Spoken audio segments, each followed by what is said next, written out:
त्याचं नाव आहे महात्मा. एकदा बसवेश्वरांनी देवाला विचारले, देवा तू माणूस बनवलास पण माणूस घडवला का नाहीस? देवा तू माणूस बनवलास पण माणूस घडवला का नाहीस? हा अनपेक्षित मर्मभेदक प्रश्न ऐकून देवाने हळूच कपाळावरचा घाम पुसला. नंतर कुणालाही दिसणार नाही याची काळजी घेत तो गालातल्या गालात हसला.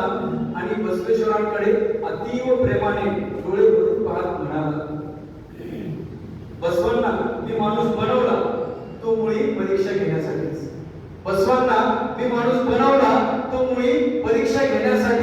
मग त्याला घडवण्याचा प्रश्न येतो कुठे?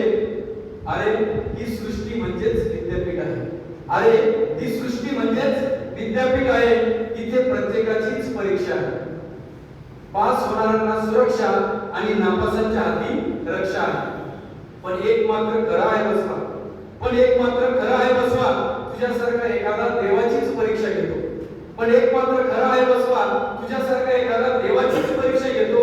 देवालाच हेवा वाटावा असा मार्ग आचरतो. आत्मप्रकाशाने अंधाराच्या मुसक्या आवळतो. समस्त चराचरच परिवर्तनाने उजळून काढतो. मला तुझा सार्थ अभिमान आहे बसवांना. तुझ्यासारख्या शेवाळपण दिव्यदर्शी क्रांती पुरुषामुळेच आत्म्याचा महात्मा होतो.